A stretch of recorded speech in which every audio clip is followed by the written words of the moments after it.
Hello everyone. Before we begin, don't forget to hit that like button and subscribe. Comment where you're watching from and what time it is right now.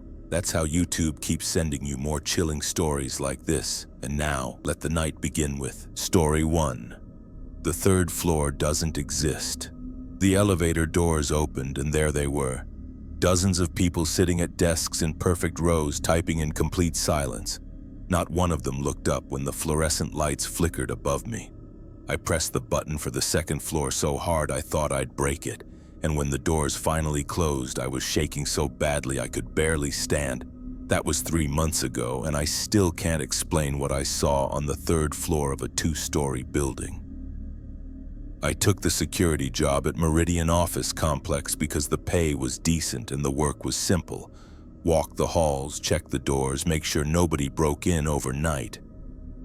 Perfect for someone trying to pay off student loans while figuring out what to do with a useless sociology degree. The building housed a dozen small businesses, accounting firms, insurance agencies, a couple of lawyers. Nothing exciting, nothing dangerous. The complex was built in 1987, a standard 2-story rectangle with beige brick and tinted windows that made it look like every other office building in the suburbs. During my first week, I memorized the layout completely.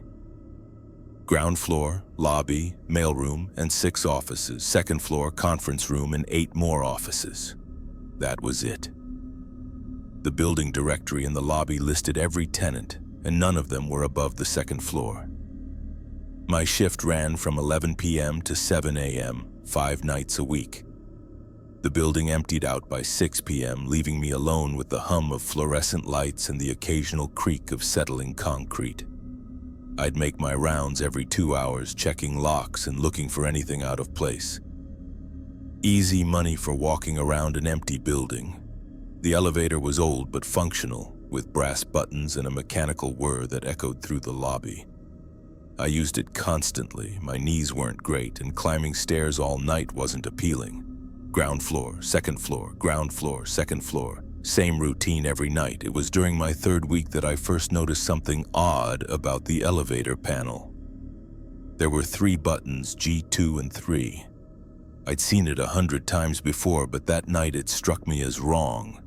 There was no 3rd floor. I'd walked around the entire building during my lunch break one afternoon, looking up at it from every angle. 2 stories, flat roof, nothing else. I assumed it was a leftover from the building's original design. Maybe they'd planned a 3rd floor that never got built. Old buildings often had quirks like that. Phantom buttons, sealed-off rooms, architectural changes that left traces behind. I didn't think much of it, but then the elevator started stopping on 3. It happened for the first time on a Tuesday night in October. I was heading up to the 2nd floor for my midnight round when the elevator lurched to a stop between floors. The button for the 3rd floor was glowing, though I hadn't pressed it. The doors stayed closed for maybe 10 seconds, then opened with their usual ding. I was looking at a hallway, not just any hallway, a perfect mirror of the 2nd floor with the same beige carpet and wood-paneled walls. But the lighting was different, dimmer somehow, and there was no sound, no humming fluorescence, no settling building noises. Just silence. I stood in the doorway staring. This was impossible. I'd been on the roof during my orientation, had seen the HVAC units and satellite dishes sitting directly above the 2nd floor. There was no space for another level. The doors started to close and I jumped back without thinking. My heart was pounding as the elevator descended to the 2nd floor, where everything looked exactly as it should. I completed my rounds in a daze, checking every room twice to make sure I wasn't losing my mind. When I got home that morning, I drove around the building again. 2 stories, flat roof, no 3rd floor. I told myself it was a hallucination brought on by too much coffee and too little sleep. Night shift work messes with your circadian rhythms, makes you see things that aren't there. I'd heard other security guards talk about it, shadows that moved wrong, sounds from empty rooms. Occupational hazard. But it happened again the next night. Same time, 2:47 a.m. according to my watch. The elevator stopped, the doors opened, and there was that hallway again. This time I forced myself to look more carefully. Same layout as the second floor, but the office doors had different numbers. Instead of 201, 208, these were 301, 308. I reached out to touch the call button inside the elevator just to ground myself in something real and noticed my hand was trembling. The doors closed after their standard delay and I continued to the actual second floor to finish my rounds. Over the next 2 weeks, I started timing it. Every night at exactly 2:47 a.m., the elevator would stop on the third floor. It became part of my routine. I'd be in the elevator at that time just to see what would happen. The doors always opened to reveal the same impossible hallway, always silent and dimly lit. I started bringing my phone, thinking I could take pictures to prove I wasn't crazy, but every photo came out black, like the camera couldn't process what it was seeing. Even the videos were just darkness with the sound of elevator doors opening and closing. During my lunch breaks, I researched the building's history online. Meridian Office Complex had been built as planned. No changes to the original blueprint. 2 stories completed in 18 months. No construction delays or modifications.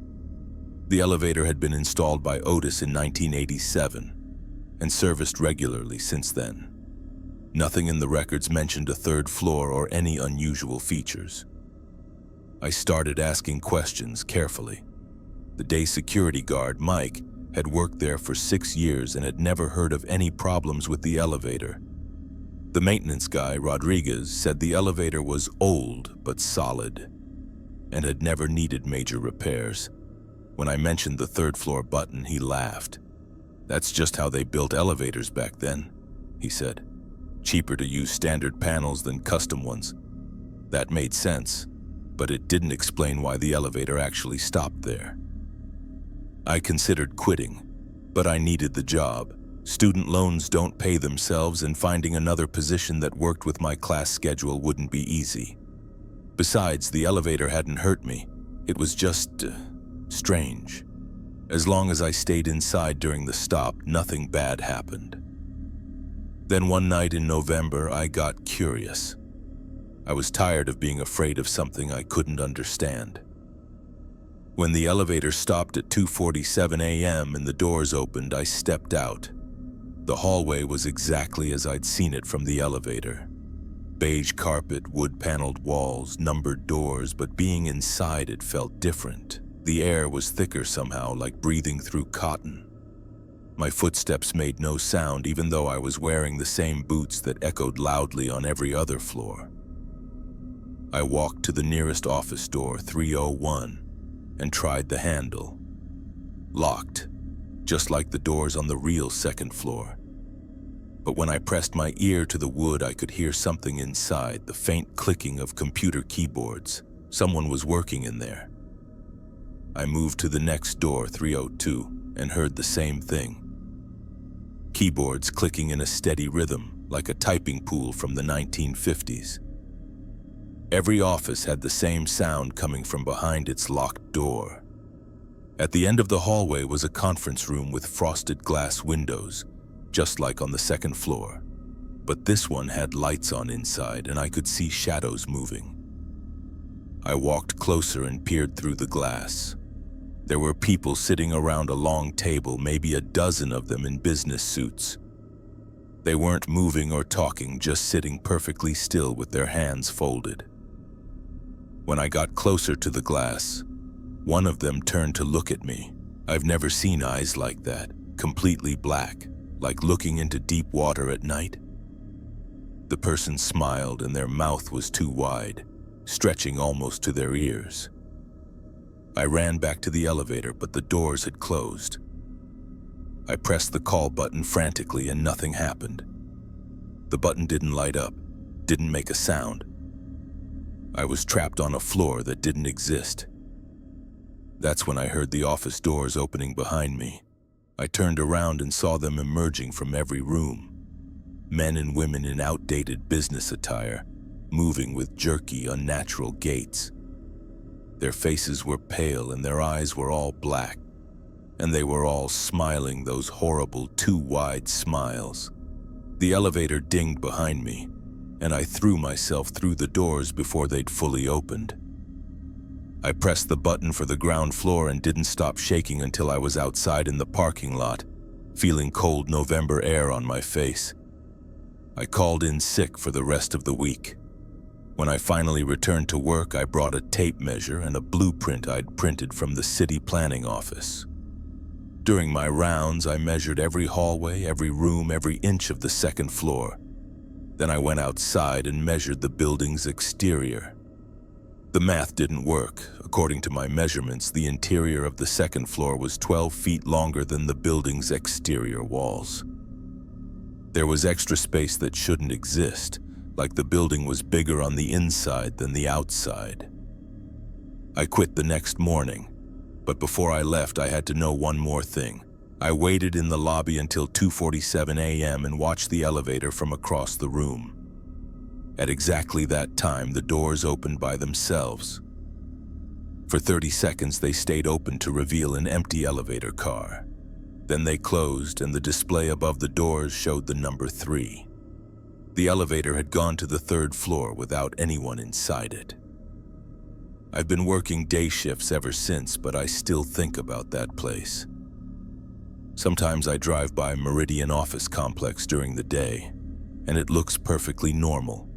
2 stories, beige brick tinted windows.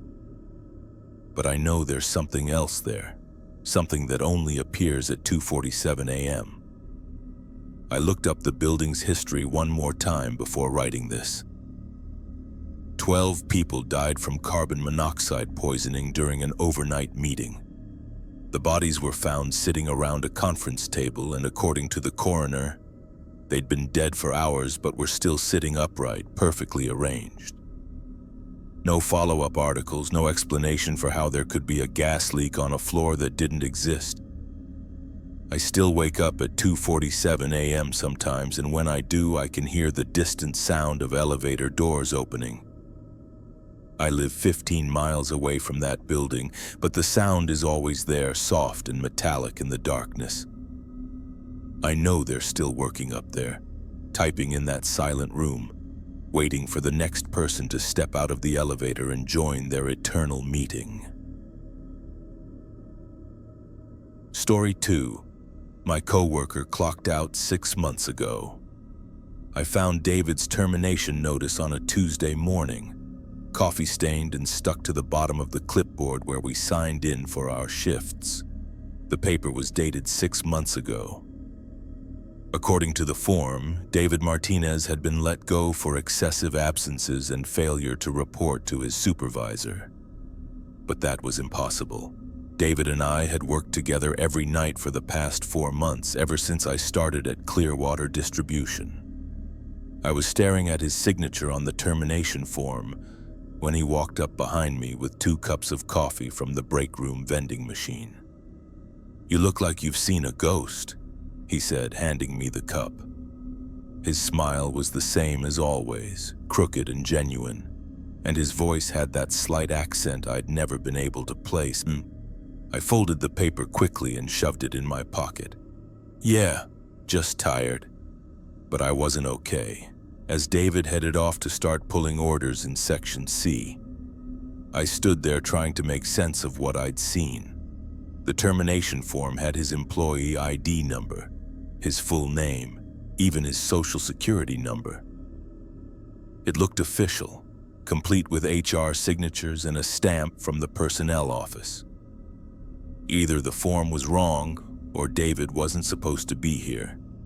I'd taken the overnight warehouse job at Clearwater because I needed something steady while I figured out my next move. My marketing degree hadn't gotten me anywhere, and after 6 months of rejections from advertising agencies, I was running out of savings. David was already working there when I started, and he'd shown me the ropes during my first week. He was maybe 40 with graying hair and calloused hands that spoke of years doing physical labor. He knew every inch of the warehouse, every shortcut and efficiency trick that made the long nights bearable. "Been here about 3 years," he'd told me during my first shift. "It's not glamorous work, but it pays the bills and keeps you in shape." We'd fallen into an easy routine over the months. David would take sections A and B, I'd handle C and D, and we'd meet in the middle around 3 a.m. to help each other with the larger orders. He always brought extra coffee from home and shared it freely. And he had an endless supply of stories about his daughter Sophia, who was studying engineering at the state university. "She's gonna make something of herself," he'd say with obvious pride. "Not like her old man pulling boxes in a warehouse." I liked David. He was reliable, hardworking, and one of the few genuinely nice people I'd met since moving to town. So when I found that termination notice, my first instinct was to protect him. Maybe there'd been some kind of administrative error. Maybe he'd been rehired and the paperwork had gotten mixed up. I decided to ask him about it during our 3 a.m. break. But when 3 a.m. came, David was nowhere to be found. I walked through sections A and B calling his name. His work cart was there, half loaded with boxes, but David himself had vanished. I checked the break room, the loading dock, even the parking lot. His beat-up Honda Civic was still in its usual spot, but no David. I was about to call security when I heard the familiar squeak of cartwheels from section A. David was back, pushing his loaded cart toward the shipping area like nothing had happened. I asked. He gave me a confused look. "What do you mean? I've been working section A all night." He gestured to his cart, which was indeed loaded with boxes labeled for Morrison Electronics. I was certain that cart had been only half full 15 minutes earlier, but I couldn't prove it. Maybe I'd been more tired than I thought. Night shifts could mess with your perception, make you remember things wrong. "Sorry," I said, but the seed of doubt was planted. Over the next few nights, I started paying closer attention to David's movements around the warehouse. He seemed to have a habit of disappearing right when I was looking for him, only to reappear somewhere else with no explanation of how he'd gotten there. The warehouse was big, but not that big. There were only so many places to hide. I also started noticing things about his work habits that I'd somehow missed before. David never seemed to take breaks, never sat down, never showed signs of fatigue even during the longest shifts. He moved through the warehouse with mechanical precision, like he was following some predetermined route that never varied. And then there were the security cameras. Clearwater had cameras throughout the warehouse, not for employee surveillance, management claimed, but for theft prevention and safety compliance. During slow nights, I'd sometimes glance at the monitors in the security office while making my rounds. I could see myself clearly on multiple screens, pulling orders and moving between sections. But I never saw David. At first, I thought it might be a camera blind spot. Every system had them. But as I watched more carefully over several nights, I realized it was more than that. David would be standing right next to me, clearly visible to my eyes. But when I looked at the security monitor, I was alone in the frame. It was like the cameras couldn't see him at all. I started taking photos with my phone whenever David and I worked together, just to prove to myself that he was real. But the photos came out strange. Sometimes David appeared normally, other times he was blurred or translucent. In one photo, I could see the warehouse shelving through his body like he was a double exposure. The termination notice was still in my locker, wrinkled from being handled so many times. I'd memorized every detail.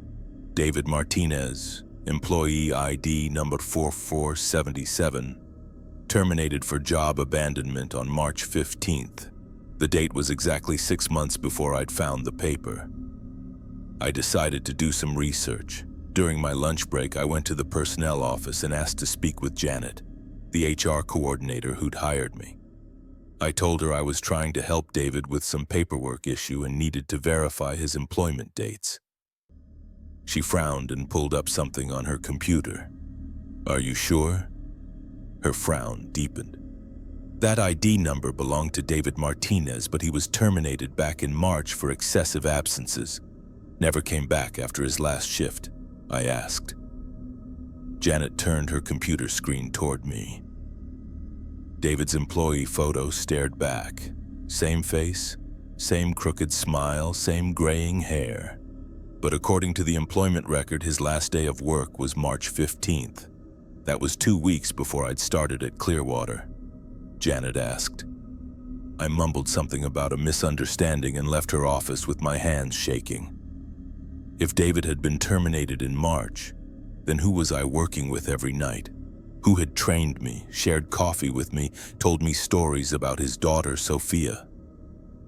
That night, I decided to confront him directly. He looked up from his order sheet with those familiar brown eyes. Sure, man. About 3 years ago, like I told you. And you've never been fired? His expression shifted slightly, becoming more guarded. I pulled out the termination notice and showed it to him. I found this.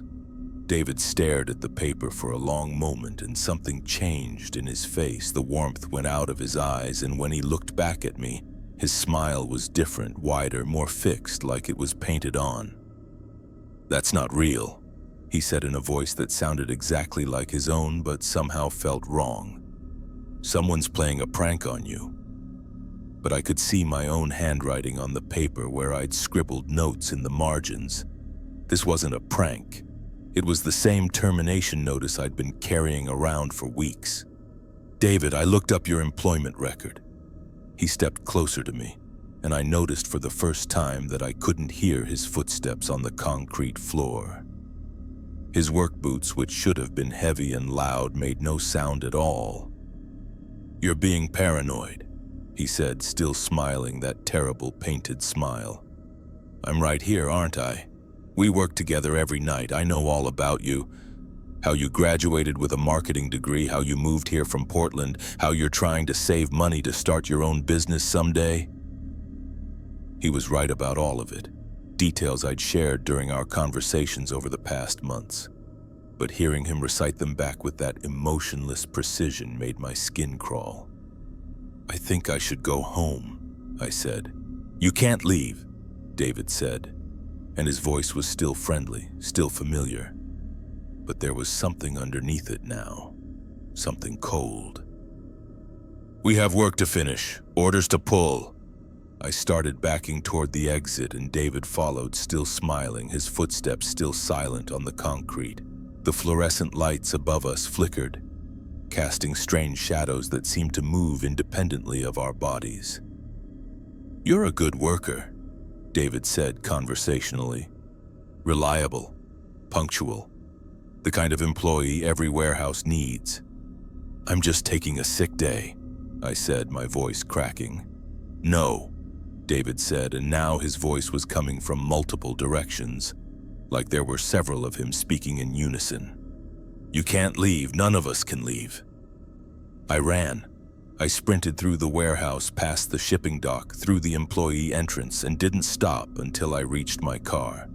My hands were shaking so badly I could barely get the key in the ignition, but I managed to start the engine and peel out of the parking lot. I called in sick for the next 3 nights, then finally worked up the courage to go back. I needed the job, and I couldn't let some weird experience, hallucination, nervous breakdown, whatever it was, destroy my income.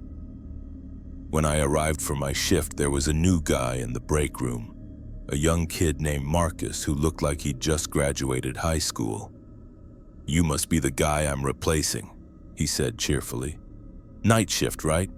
I'm pretty excited. My blood went cold. Yeah, that's him. I looked around the break room at the bulletin board where employee announcements were posted. There was a new schedule taped up, and my name had been crossed out. I found Janet from HR in her office the next morning and asked her to pull David's employment record again. According to her computer, David Martinez had never been terminated.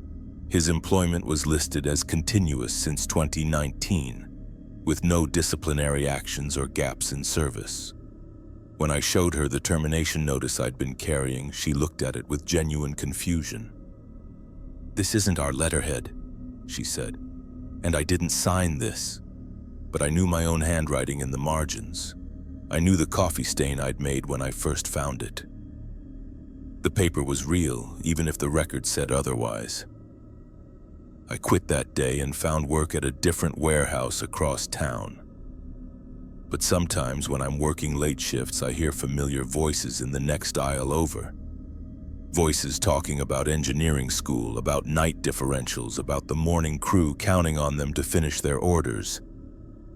I never look to see who's talking. I've learned that some coworkers aren't meant to be seen, only heard.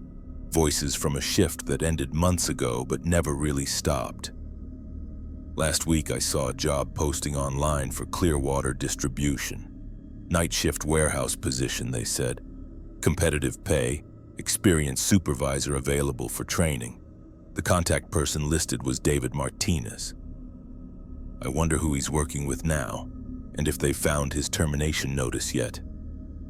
I wonder if they've noticed he doesn't show up on the security cameras, or that his footsteps don't make any sound. Most of all, I wonder if they've figured out that some people never really clock out, even when their time is up. Story 3. The gas station at mile marker 83. She'd sit there for exactly 11 minutes, engine running, staring straight ahead through the windshield. Never pumping gas, never getting out of the car, just sitting. When the 11 minutes were up, she'd drive away into the darkness and I wouldn't see her again until the next night at 3 a.m. It took me 3 weeks to realize the car was empty. I started working the graveyard shift at Murphy's Gas & Go because I needed somewhere quiet to process my divorce. The job was perfect for that. 8 hours of solitude from 11 p.m. to 7 a.m., watching over a rural gas station where maybe 5 cars stopped during an entire shift. The pay was terrible, but I wasn't working for money. I was working for peace. Murphy's sat at mile marker 83 on State Route 47, surrounded by cornfields and darkness. The nearest town was 15 miles in either direction, which meant most of my customers were long-haul truckers or people who'd miscalculated their fuel situation. During the day, the station saw decent traffic, but nights belonged to the empty highway and me. The job was simple. Ring up gas and snacks, stock the coolers, clean the restrooms, make sure nobody stole anything. Mr. Murphy, who owned the place, had installed enough security cameras to film a movie, so I wasn't worried about robberies. Mostly I sat behind the counter reading paperback novels and trying not to think about my ex-wife living in our old house with her new boyfriend. The woman in the blue sedan started showing up during my second week.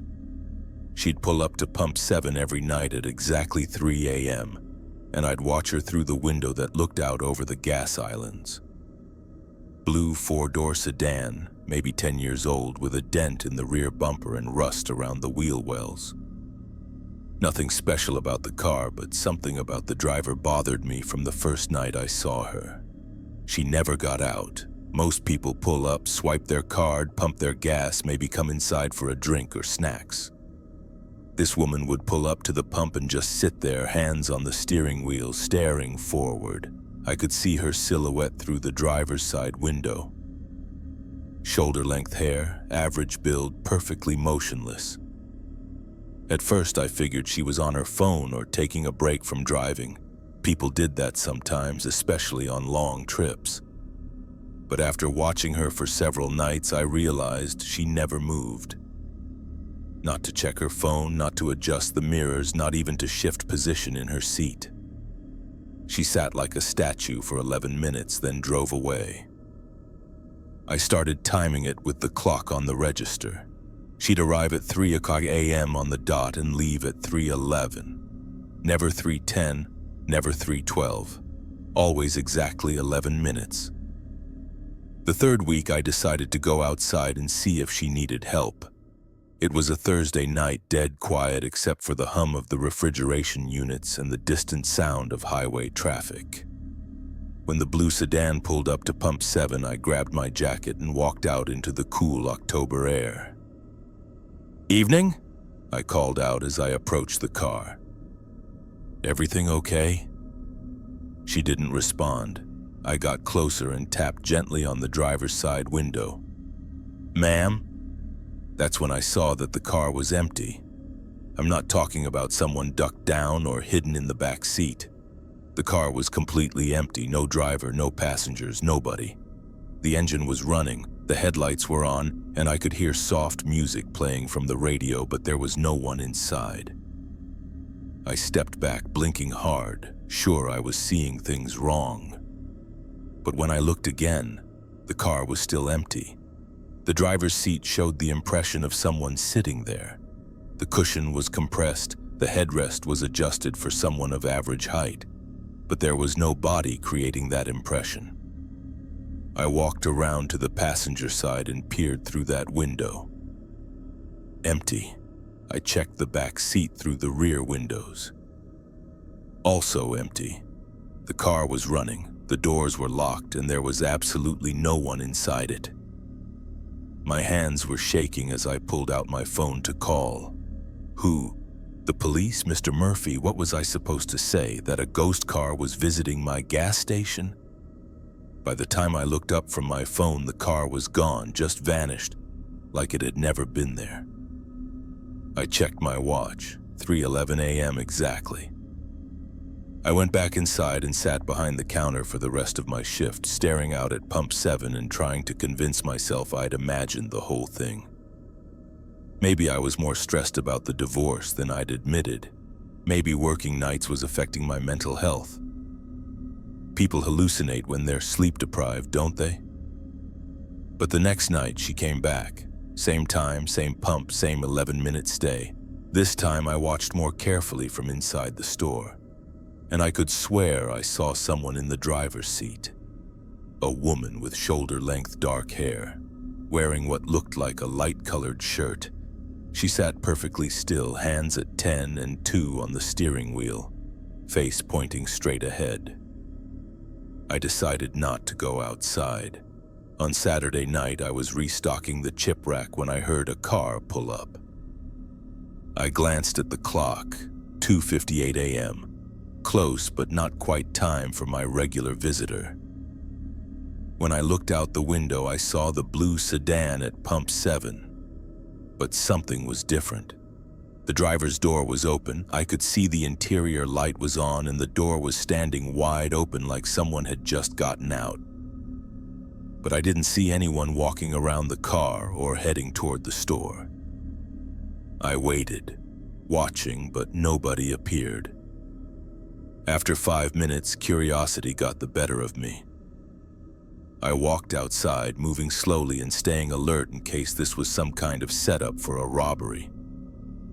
But as I got closer to the car, I realized it was empty again. The driver's door was hanging open, the keys were in the ignition, the engine was running. But there was no driver. The seat was warm. I know because I touched it. The fabric of the driver's seat was warm, like someone had just been sitting there. The impression in the cushion was fresh and deep, and when I leaned closer, I could smell something faint but familiar. Vanilla perfume, the same kind my ex-wife used to wear. That's when I heard footsteps on the gravel behind me. I spun around expecting to see someone approaching, but the gas station was empty. Just me, the car, and the fluorescent lights casting harsh shadows across the pumps. But I definitely heard footsteps, a steady rhythm of shoes on gravel, walking from the direction of the highway. I looked around frantically. There was no one there, but the voice had been clear and close, like someone standing right next to me. "Excuse me," the voice said again, and this time I realized it was coming from inside the car. "Could you help me with the pump?" I leaned down to look through the own driver's door. The car was still empty, but the radio had changed stations. Instead of the soft rock that had been playing, there was only static punctuated by fragments of what sounded like old radio shows, bits of dialogue and music from decades past. "The pump's not working," the voice said again, and now I could tell it was coming from the radio. I reached over and turned off the radio. The voice stopped immediately and the car fell silent except for the idle of the engine. I slammed the door shut and backed away from the car, my heart hammering in my chest. As I watched, the blue sedan slowly pulled away from Pump 7 and disappeared into the darkness, heading north on Route 47. I checked the time, 3:11 a.m. The next morning, I called Mr. Murphy and told him I was having some health issues and needed to take a few days off. I didn't mention the car or the voice on the radio. Instead, I spent the weekend researching the history of mile marker 83. What I found made my blood run cold. In 1987, a woman named Linda Vasquez had died in a car accident at mile marker 83.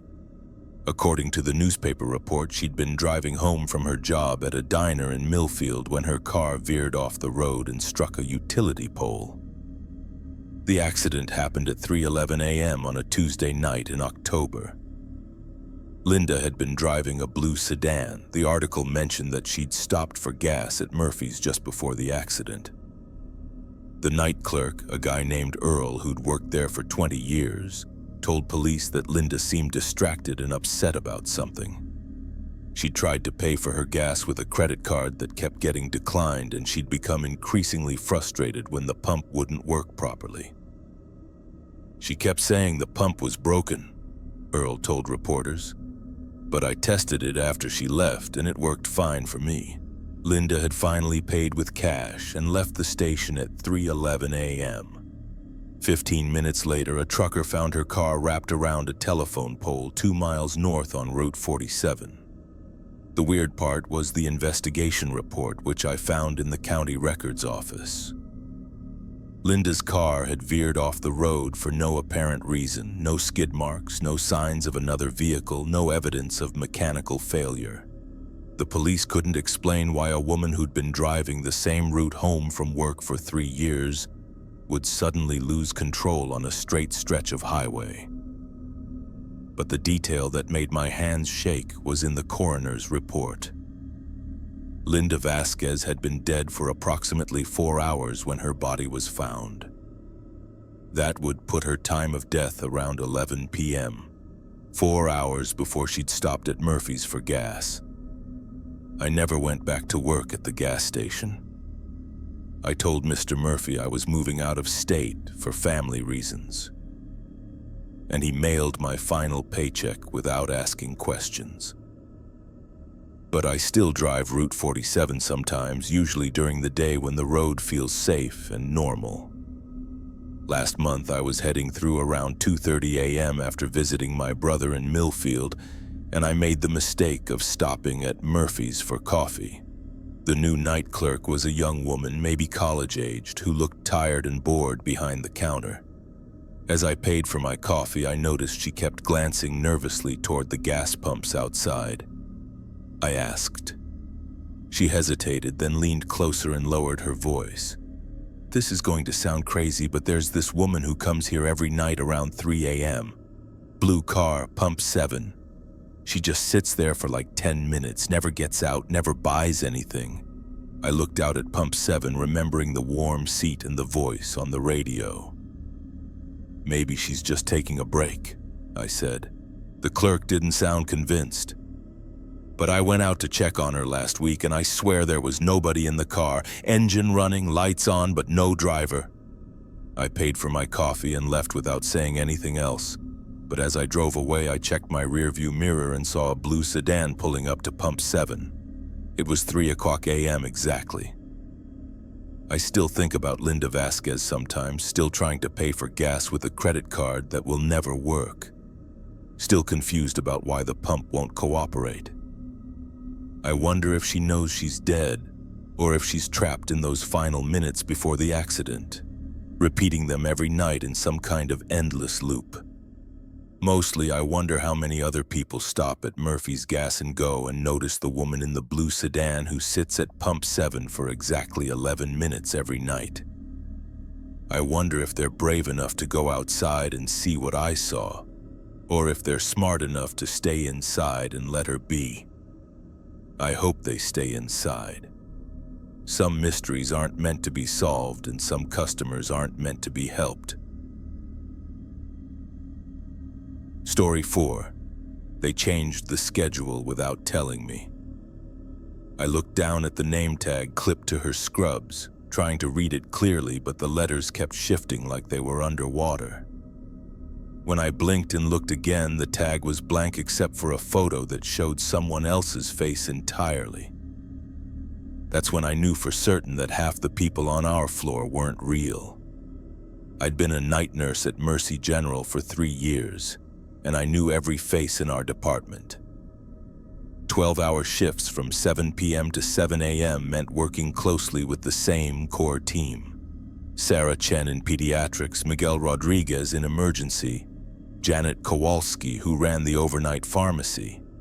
We were like a family, the night crew, bound together by the strange intimacy of caring for people while the rest of the world slept. So when administration suddenly updated the staff roster and I didn't recognize half the names, I assumed it was typical hospital bureaucracy. Budget cuts, transfers, new hires, the kind of shuffling that happened constantly in healthcare without much explanation to the floor staff. The first new face I encountered was calling herself Nurse Patterson. She appeared during my shift on a Wednesday in September, working the cardiac ward with quiet efficiency. Tall, blonde, maybe 45 years old, with the kind of competent manner that suggested years of experience. Nothing unusual about her except that I'd never seen her before. I asked during our 2 a.m. med pass. "Oh, quite a while now," she said with a pleasant smile. Her voice was soft, professional, exactly what you'd expect from a veteran nurse. But I'd been working nights for 3 years and I knew everyone who'd made that transition. The night shift was small enough that new faces stood out immediately.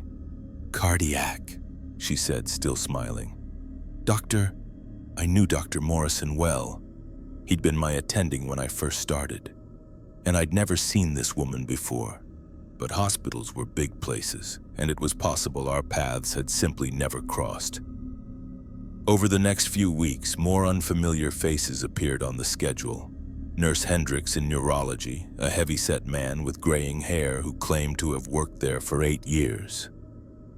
Nurse Foster in oncology, a young woman with bright red hair who said she'd just graduated from nursing school. Nurse Davies in orthopedics, an older woman with a British accent who spoke about her decades of experience in London hospitals. All of them were perfectly professional, competent, and friendly. All of them had detailed backstories about their training, their families, their reasons for choosing night shift work. And all of them felt wrong in a way I couldn't articulate. It started with small things. Nurse Patterson never ate during breaks. She'd sit in the break room with the rest of us, making conversation, but I never saw food pass her lips. When someone offered her coffee or a sandwich, she'd smile and say she'd eaten earlier. But her lunch bag always went home unopened. Nurse Hendricks had a habit of standing too still for too long. I'd see him in patient rooms checking charts or adjusting IV drips, but he'd remain in exactly the same position for 20 or 30 minutes. No shifting weight, no stretching, no unconscious movements, just perfect statue-like stillness. Nurse Foster's voice never changed volume or tone, no matter what was happening around her. During a code blue in the ICU, while the rest of us were shouting instructions and running between machines, she spoke in the same calm, measured cadence she used during routine medication rounds. And Nurse Davies cast no reflection in the polished metal surfaces throughout the hospital. I first noticed it in the elevator, where the brushed steel walls showed my image clearly but seemed to skip right over her, Later, I saw the same thing in the break room microwave, the bathroom mirrors, even the glass doors that separated patient rooms from the hallway. But the thing that really bothered me was their name tags. Hospital ID badges are standardized: photo, name, department, employee number, security chip for door access. Everyone's badge looked the same, with crisp photos and clearly printed information. Except the new nurses' badges seemed blurry. Not obviously fake, just slightly out of focus, like photographs taken through dirty glass. The names were readable but seemed to shift when I wasn't looking directly at them. The photos showed faces that were close to, but not quite identical to, the people wearing them. I started taking pictures with my phone whenever I worked with the new staff members, thinking I could compare their faces to their ID photos later. But the pictures came out strange. The new nurses appeared translucent, like double exposures, or sometimes didn't appear in the photos at all. During my lunch break one Friday, I decided to check with HR about the recent staff changes. Hospital records were confidential, but as a senior nurse, I had access to basic employment information for scheduling and emergency contact purposes. "I'm trying to update my contact list for the night shift," I told Patricia in Human Resources.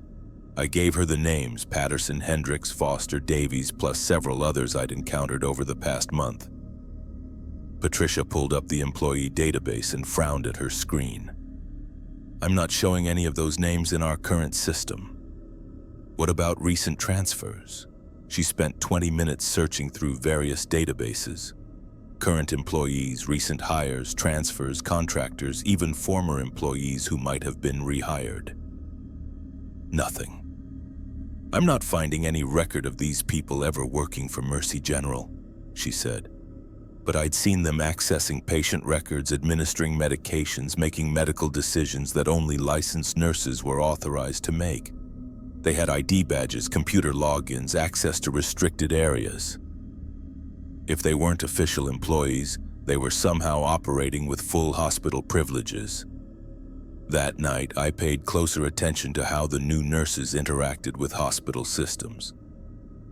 When Nurse Patterson logged into the medication dispensing unit, I watched over her shoulder. Her badge scanned normally. The computer accepted her credentials, and she was able to access controlled substances just like any authorized nurse. But when I looked at the computer screen, her login name appeared as unknown user, followed by a string of random numbers. I started documenting everything: names, faces, conversations, interactions with equipment and systems. The new nurses seemed to follow normal hospital routines perfectly, but there were always small inconsistencies. Medications that showed as dispensed but weren't logged to specific patients. Computer records that appeared and disappeared, security footage that somehow missed them walking through monitored areas. The breakthrough came during a particularly busy night in November. We'd had multiple admissions and I was running behind on my medication rounds. I grabbed a cart full of pre-sorted pills and headed to the cardiac ward, where Nurse Patterson was supposed to be covering rooms 314 through 320. I found her in room 318, standing beside an elderly man's bed holding a syringe filled with clear liquid. She was perfectly motionless, frozen in the act of preparing an injection, and the patient was staring at her with obvious confusion. I called softly from the doorway. She didn't respond.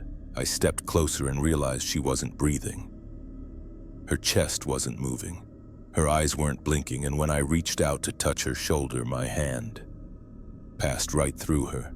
She was a projection, a hologram, a three-dimensional image with no physical substance. The patient in the bed saw me and whispered, "She's been standing there for 10 minutes. Won't answer when I call her name." I looked at the syringe in Patterson's translucent hand and saw that it contained what looked like insulin, potentially fatal if given to a patient who didn't need it. The man in the bed was admitted for chest pain, not diabetes. If Patterson had been real and had completed that injection, she might have killed him. "Everything's fine, Mr. Chen," I told the patient. "Just the equipment malfunction." I backed out of the room and immediately called security, then the nursing supervisor, then Dr. Morrison himself. Within an hour, the cardiac ward was swarming with hospital administrators, IT specialists, and security personnel. But by the time they arrived, Nurse Patterson was gone. Not transferred to another floor, not signed out of the system, just absent, like she'd never existed. "There's no record of anyone named Patterson working this shift," the nursing supervisor told me. The computer showed my badge scanning into patient rooms throughout the evening, but no record of anyone else accessing the area. The security cameras showed me walking the halls by myself, talking to empty air, opening doors for no one. But Mr. Chen in room 318 remembered her clearly. "Blonde lady, tall, very professional looking," he told the investigators. "She was going to give me a shot, but she just stood there like a statue." Over the next few days, I started paying attention to which patients remembered interacting with the new nurses. Not all of them did. Some patients had no memory of nurses who'd supposedly been caring for them all night. Others remembered nurses who didn't match the faces I'd been seeing. Mrs. Rodriguez in room 305 swore that Nurse Hendricks was a young Asian woman, not the heavy-set older man I'd been working with. Mr. Thompson in room 341 described Nurse Foster as elderly and African American, completely different from the young redhead on my shift. It was like the patients were seeing different people entirely, or like each person's perception was being individually customized. I requested a meeting with the hospital's chief administrator, Dr. Elizabeth Santos, and laid out everything I'd observed. The missing employment records, the blurry ID badges, the computer glitches, the incident with Nurse Patterson in room 318. Dr. Santos listened patiently, then pulled up the night shift schedule on her computer. "According to our records, you've been working alone on the cardiac ward for the past 3 months. But I've been working with 5 or 6 other nurses every night. I've had conversations with them, taken breaks with them, coordinated patient care. I understand this is stressful," Dr. Santos said gently. "Night shift work can be isolating, especially when you're covering multiple departments alone. Sometimes the mind creates companionship when the patients saw them too," I interrupted. "Mr. Chen, Mrs. Rodriguez, Mr. Thompson." Dr. Santos made a note in my file and recommended I take some time off to rest. She also scheduled me for a psychological evaluation, which I failed spectacularly. The hospital psychologist concluded that I was suffering from work-related stress and possibly experiencing hallucinations brought on by chronic sleep deprivation. I was placed on indefinite administrative leave. But before I cleaned out my locker, I did one more thing. I accessed the hospital's employment database and printed out the complete staff roster for the night shift going back 5 years. Every nurse who'd ever worked nights at Mercy General was listed with their full employment history, badge photos, and termination dates. Nurse Patterson, according to the records, had died in a car accident in 2018 while driving home from her shift. Nurse Hendricks had suffered a heart attack in the break room in 2019 and couldn't be revived. Nurse Foster had committed suicide in 2020 after struggling with depression and substance abuse.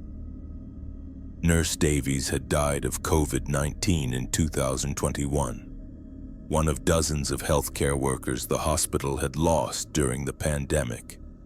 All of them had been night shift nurses, all of them had died while employed at Mercy General, and all of them had been appearing on my schedule for the past 3 months, working shifts they could never complete, caring for patients they could no longer help.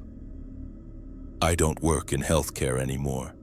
The incident at Mercy General effectively ended my nursing career. No hospital wants to hire someone who's been flagged for psychological instability. but I keep in touch with some of my former colleagues and they tell me the night shift staffing problems have gotten worse. New nurses keep appearing on the schedule, people no one recognizes with employment records that don't quite make sense. They work efficiently and professionally, never causing problems, never making mistakes that hurt patients. But they never eat during breaks, never age or change. And if you look too closely at their name tags, the letters start to shift and blur. The hospital administration calls it a computer glitch, a problem with the scheduling software that occasionally generates phantom employees. They've brought in IT specialists and software engineers, but the issue persists. I think Mercy General has more nurses than it knows what to do with. Dedicated professionals who love their jobs so much that even death couldn't make them abandon their patients. They're still showing up for their shifts, still making their rounds, still trying to provide care in the only way they can. The living staff has learned to work around them, to accept the extra help without asking too many questions. After all, healthcare is understaffed everywhere these days, and phantom nurses are better than no nurses at all. But sometimes I wonder what happens when one of those ghostly nurses makes a mistake, when their outdated medical knowledge or confused perception leads to the wrong medication, the wrong procedure, the wrong decision in a critical moment. I wonder if patients ever die from treatments administered by nurses who are already dead themselves, and if anyone would ever know the difference. Story 5. The loading dock is always occupied. I found the photos tucked inside a box of automotive parts. Maybe 200 Polaroids scattered like confetti between the spark plugs and oil filters. Every single picture was of me, sleeping in my car during break, walking between the trucks, checking my phone by the loading bay doors. The last photo in the stack was taken 3 hours ago. I was sitting at my workstation, sorting through boxes, completely unaware that someone was standing right behind me with a camera. That someone was still here, somewhere in the shadows between the trucks, and I was alone with them for 4 more hours. The distribution center job seemed perfect when I started. Decent pay for simple work, and the overnight shift meant I rarely had to deal with supervisors or coworkers. My job was to unload delivery trucks, sort their contents according to shipping manifests, and prep everything for the day crew to process. Just me, a forklift, and rows of freight trucks in a cavernous warehouse from 11 p.m. to 7 a.m. Palmer Logistics handled parts distribution for auto repair shops across 3 states. The facility was enormous, 12 loading bays, storage areas that stretched for half a mile, and enough space to park 50 trucks at once. During the day, it buzzed with activity, but nights belonged to the skeleton crew, me in receiving, Janet in shipping, and Rodriguez doing security rounds. I liked the solitude. After spending years in customer service jobs where I had to smile and make small talk all day, the quiet rhythm of warehouse work was therapeutic. Unload truck, scan inventory, sort parts, repeat. No meetings, no performance reviews, no office politics, just physical labor and podcasts to keep me company. The loading dock was my domain, 12 enormous bay doors that opened onto a staging area where trucks would back up to unload their cargo. Each bay had overhead lighting, hydraulic lifts, and enough space for a full-size semi to maneuver. During my shift, I'd typically handle 6 to 8 deliveries depending on the size of the loads and how well the day crew had prepared the outbound shipments. It was during my 3rd week that I started noticing I wasn't alone. Small things at first, footsteps echoing from the far end of the dock when I was working at Bay 7, shadows moving between the parked trucks when I glanced up from my clipboard, but never got an answer. The security cameras covered most of the facility, so I figured if someone was wandering around after hours, Rodriguez would spot them on his monitors. But the footsteps kept happening, always from the areas I wasn't currently working in, always just distant enough that I couldn't pinpoint the location. When I was unloading at Bay 3, I'd hear movement at Bay 10. When I moved to Bay 8, the sounds would shift to Bay 2. I started timing my breaks to coincide with Rodriguez's rounds just so I'd have someone to talk to. I asked him one night during his 2 a.m. patrol, like extra people in the loading dock area. Rodriguez shook his head. Cameras show just you out there. Sometimes the building settles, makes noises. But I'd worked in old buildings before, and this felt different. Settling foundations didn't create rhythmic footsteps that seemed to follow me around the dock. The first real sign that something was wrong came during my 4th week. I was unloading a shipment of brake pads when I realized someone had rearranged the pallets I'd stacked earlier. 20 wooden pallets, each loaded with boxes, had been moved into a perfect spiral pattern in the center of Bay 5. Not knocked over or randomly scattered, carefully arranged in a deliberate geometric design. Each pallet probably weighed 300 pounds when loaded. Moving them would have required a forklift and at least an hour of work. I'd been away from that area for maybe 20 minutes while unloading at Bay 12. I found Rodriguez in the security office and asked him to check the footage from Bay 5 between 1:30 and 2 o'clock a.m. Camera's been acting up in that section, he said, pointing to a monitor that showed nothing but static. Few weeks ago, right around when you started. But when I went back to Bay 5, the pallets had been returned to their original positions. Neat rows against the wall, exactly as I'd left them before starting the brake pad shipment. Over the next several nights, I started paying closer attention to the small details of my work area. The position of boxes, the arrangement of equipment, the precise locations where I'd set down my clipboard and scanner. Without fail, something would be different when I returned. Not damaged or stolen, rearranged. Someone was moving things while I worked, repositioning objects with an attention to detail that suggested they were watching me closely enough to know exactly how I organized my workspace. I started bringing a small digital camera to document the changes, thinking I could show Rodriguez evidence that someone was tampering with the loading dock. But every photo I took came out blurred or distorted, like the camera couldn't focus properly on the objects I was trying to capture. The breakthrough came during my 6th week, when I decided to search the loading dock thoroughly during my dinner break. If someone was hiding in the facility, they had to be somewhere, behind the stacked pallets, inside one of the empty trucks, in the maintenance areas that connected the dock to the main warehouse. I started systematically checking every potential hiding spot, using my flashlight to illuminate dark corners and crawl spaces. Most of the dock was open space, but there were storage alcoves, utility closets, and gaps between equipment where someone could conceivably hide. That's when I found the nest, in a maintenance area behind. Bay 11, someone had created a makeshift living space using cardboard, shipping blankets, and office furniture that had been reported missing months ago. A desk, 2 chairs, a filing cabinet, even a small refrigerator that had been plugged into a maintenance outlet. The space was organized and clean, with personal belongings arranged on improvised shelves. But the personal belongings were all mine. My coffee mug, which I'd thought I'd lost 2 weeks earlier. My backup work gloves, missing since my 1st week.